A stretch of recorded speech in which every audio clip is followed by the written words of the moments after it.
नमस्कार मंडळी, मी वसंत कुलगामकर ज्ञानदेव अकॅडमी या चॅनलमध्ये आपले स्वागत करतो। आज आपण इंट्राडे ट्रेडिंग मध्ये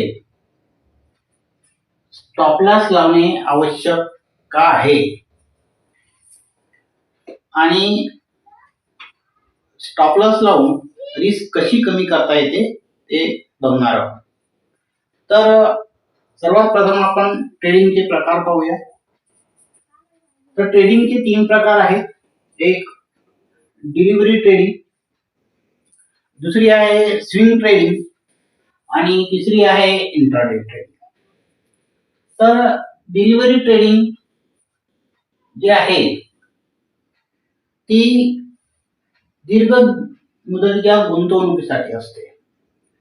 तर डिलिव्हरी ट्रेडिंग मध्ये आपण काय करतो, जे शेअर खरेदी करतो ते दीर्घ मुदतीसाठी होल्ड करतो, त्यामुळे ती दीर्घ मुदतीची गुंतवणूक असते।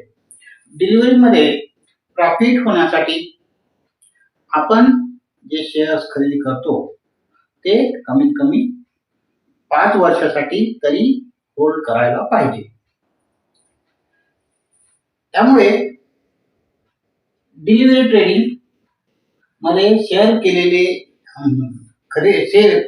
बाय केलेले जे शेअर असतात ती आपली ऍसेट तयार होते। त्याचं कारण काय आहे, तर डिलिव्हरी ट्रेडिंग मध्ये आपण जे शेअर खरेदी करतो ते आपल्या डीमॅट अकाउंट मध्ये जमा होतात आणि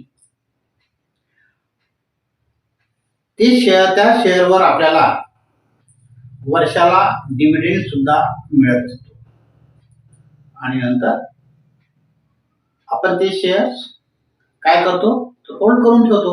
त्यामुळे मग आपल्याला जेव्हा प्रॉफिट होईल 2 वर्षांनी, 3 वर्षांनी, 4 वर्षांनी, 5 वर्षांनी आणि आपला गरज असेल त्यावेळी ते आपण सेल करत असतो किंवा पुन्हा दीर्घ मुदतीसाठी आपण ठेवत असतो, कारण त्याचं काय होत असते, ती किंमत वाढत असते आणि ऍसेट बनत असते।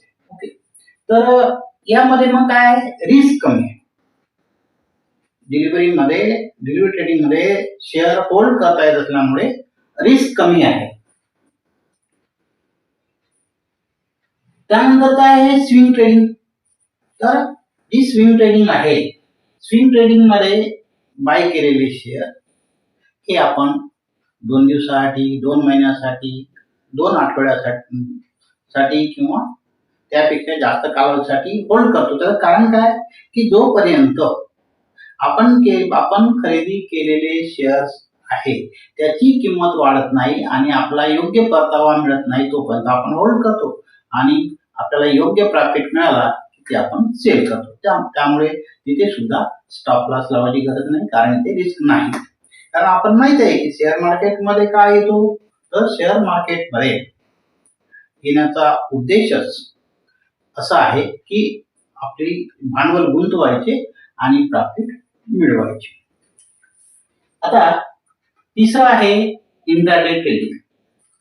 तर इंट्राडे ट्रेडिंग मध्ये बाय आणि सेल किंवा सेल आणि बाय हे एकाच दिवशी करावं लागते। सकाळी मार्केट 9:15 ला सुरू होते आणि 3:30 ला बंद होते।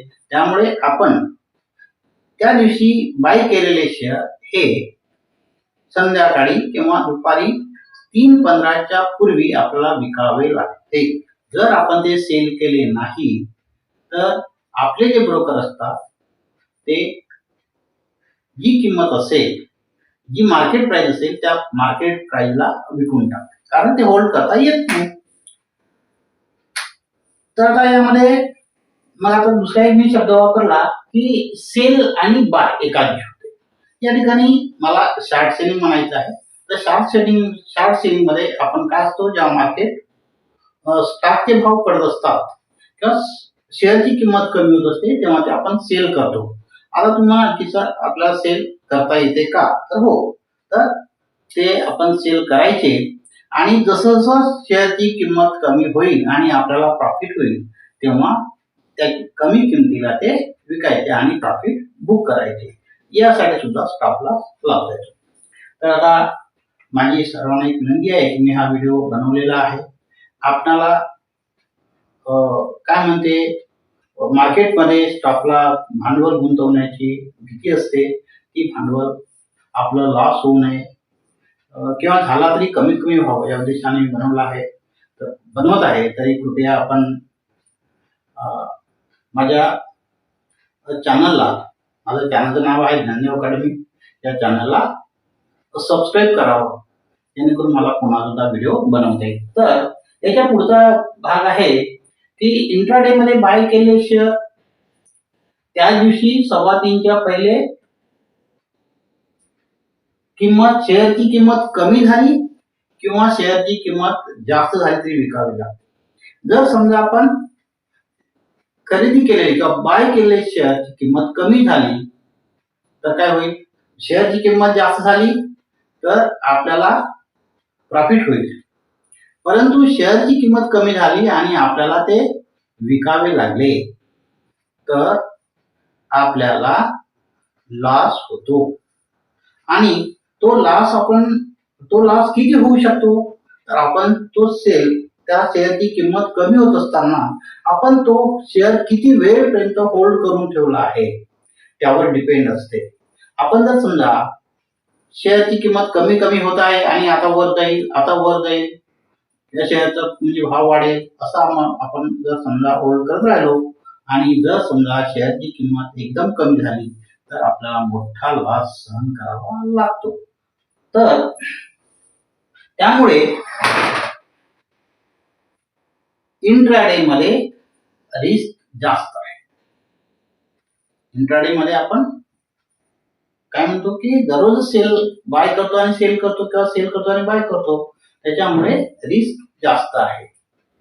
आता रिस्क जास्त आहे तर मग आपल्याला ही जी रिस्क कमी कशी करायची, तर रिस्क कमी करण्याचं एक साधन म्हणजे स्टॉप लॉस. स्टॉप लॉस लावल्यामुळे काय होते की आपला लॉस मर्यादित राहतो. आता तुम्हाला की सर मर्यादित कसा राहतो, आपण जर समजा एखादा शेअर खरेदी केला आणि किंवा बाय केल्यानंतर आपण त्या बाय प्राइसला, जी बाईंग प्राइस असेल त्या बाईंग प्राइसच्या खाली किंवा कमी किमतीला आपण काय करतो, स्टॉप लॉस लावतो. जर समजा शेअरची किंमत स्टॉप लॉस पर्यंत पोहोचली तर काय होतो की जी सेलिंग प्राइस आहे ती म्हणजे स्टॉप लॉस जी लावला आहे तो स्टॉप लॉस जर हिट झाला, म्हणजे शेअरची किंमत स्टॉप लॉस पर्यंत आली तर काय होते की स्टॉप लॉस हिट होतो आणि आपला शेअर त्या किमतीला विकला जातो. जर समजा शेअरची किंमत कमी न होता जर जास्त झाली तर मग काय होतो की आपला प्रॉफिट होतो आणि आपला जेवढं प्रॉफिट पाहिजे आहे तेवढं प्रॉफिट झालं की आपण काय करतो, तो शेअर सेल करतो आणि त्यावेळी आपला प्रॉफिट होते आणि प्रॉफिट बुक करून आपण ते सेल करतो. तर त्यावेळेस मात्र एक आहे की आपण जो स्टॉप लॉस लावला असतो, तो स्टॉप लॉस लावत असताना दोन असते, एक स्टॉप लॉस आणि ट्रिगर. तर ते ट्रिगर जो असतो तो काय असतो की आपण जरी समजा एक्झिट केलं, स्क्वेअर अप केलं तरी काय होते की जो ट्रिगर जो असतो तो ऍक्टिव्ह असतो आणि म्हणून तो ट्रिगर हा सुद्धा काय करायला पाहिजे, आपण कॅन्सल करायला पाहिजे. ओके, तर मग आपण स्टॉप लॉस लावल्यामुळे काय होते की आपलं जो लॉस आहे हा मर्यादित असतो. जर आपल्याला पाहिजे की 2000 रुपये आहे, 2000 रुपयाच्या 2%, आता प्रत्येक या ठिकाणी सांगतात की रिस्क ही फक्त 2% किंवा 2% कमी असायला पाहिजे. आपण 2000 रुपये कॅपिटल घेऊन जर आपण ट्रेडिंग करत असू तर 2000च जी व्हॅल्यू आहे किंवा रिस्क व्हॅल्यू ही किती होईल, 40 रुपये. तर मग आपण स्टॉप लॉस असा लावायचा की जेणेकरून आपला नुकसान हे 40 रुपये होईल किंवा लॉस हा 40 रुपये होईल. परंतु एक गोष्ट लक्षात ठेवा, आपण जेव्हा मार्केटमध्ये ट्रेडिंग करत असतो तेव्हा लॉस सोबतच पुन्हा आपल्याला ब्रोकरेज सुद्धा द्यावं लागते. प्रॉफिट होईल तेव्हा सुद्धा प्रॉफिट होते, तेव्हा ब्रोकरेज जे आहे ते आपल्या प्रॉफिट मधून कापून घेतल्या जाते, परंतु जेव्हा आपला लॉस होतो तेव्हा लॉस प्लस ब्रोकरेज हे आपल्या कॅपिटल मधून कापून घेतले जाते. हे सुद्धा लक्षात ठेवणं आवश्यक आहे. तर मग इंट्राडे मध्ये स्टॉप लॉस लावणे आवश्यक आहे, तर लॉस मर्यादित ठेवण्याकरता आणि कॅपिटल वाचवण्याकरता आपल्याला स्टॉप लॉस लावावं लागते. कारण कॅपिटल वाचवणे हे सुद्धा एक प्रकारे प्रॉफिट झाल्या, म्हणजे पैसा जर आपल्याला समजा 200 रुपये लॉस झाला असता, तो आपण 40 रुपयावर आणला, म्हणजे आपला 140 रुपये वाचले, तर ही सुद्धा प्रॉफिट आहे. म्हणून कॅपिटल वाचवून ठेवणे आवश्यक आहे.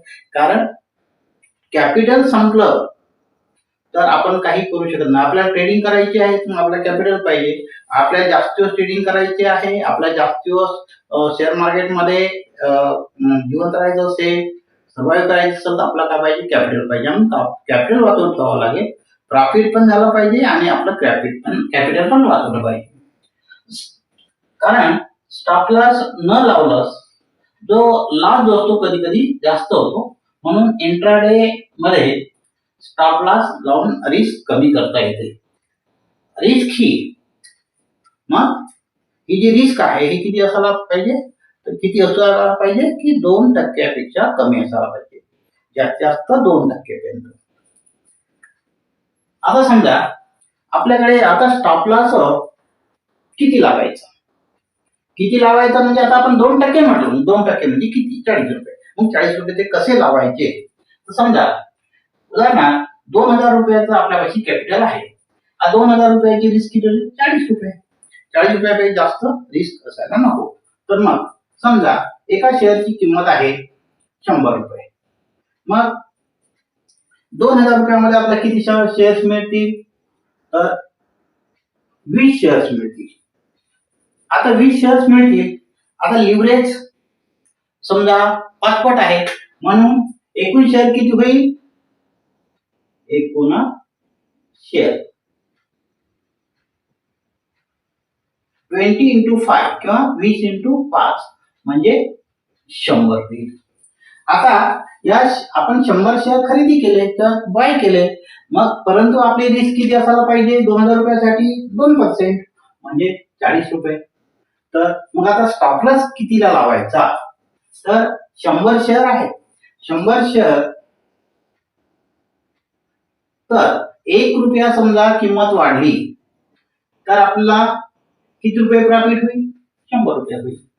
म्हणून मग जर समजा आपल्याला 40 रुपये रिस्क घ्यायची आहे, तर मग त्या शेअरची प्राइस किती असताना स्टॉप लॉस लावावा लागेल? तर तो जो स्टॉप लॉस आहे हा 99.60 इतका लावावा लागेल. किती लावावा लागेल? तर 99.60. तर अशा प्रकारे जर समजा एवढा जर आपण स्टॉप लॉस लावला, म्हणजे तुम्ही यापेक्षा समजा तुम्हाला जोखीम जर जास्त घ्यायची असेल तर तुम्ही स्टॉप लॉस हा पुन्हा कमी करू शकता, किंवा जोखीम पुन्हा कमी करायचं स्टॉप लॉस तुम्ही तर पुढे करू शकता, जास्त करू शकता. तर अशा प्रकारे आपण काय करू शकतो? स्टॉप लॉस लावू शकतो. आणि स्टॉप लॉस लावण्याचा मुख्य उद्देश काय आहे? तर स्टॉप लॉस लावण्याचा मुख्य उद्देश हा आहे की रिस्क कमी करणे. आपण एकदा स्टॉप लॉस लावला, आपल्याला माहिती आहे की आपलं 40 रुपये आपलं नुकसान सहन करू शकतो. नंतर आपल्याला वाटलं की 60 रुपये कर, तुम्ही मॉडिफाय करू शकता आणि ते 60 रुपयापर्यंत नेऊ शकता. आणि एकदा तुम्ही स्टॉप लॉस लावला की तुम्ही कसं असतं? निश्चिंत होता. निश्चिंत झाल्यामुळे तुम्हाला माहित आहे की आपला लॉस किती होणार आहे? जेवढा स्टॉप लॉस लावला तेवढाच होणार, पण प्रॉफिट तुम्ही टार्गेट पेक्षा जास्त प्रॉफिट होऊ शकते. तर अशा प्रकारे स्टॉप लॉस लावून तुम्ही आपलं कॅपिटल वाचवू शकता आणि काय म्हणतात सुरक्षित ट्रेडिंग सुद्धा करू शकता. म्हणून स्टॉप लॉस लावणे, इंट्राडे मध्ये ट्रेड करताना स्टॉप लॉस लावणे अत्यंत आवश्यक आहे. तर मित्रांनो मंडळी, जर समजा तुम्हाला हा व्हिडिओ आवडला असेल तर आपण शेअर करावं आणि लाईक करावं. धन्यवाद.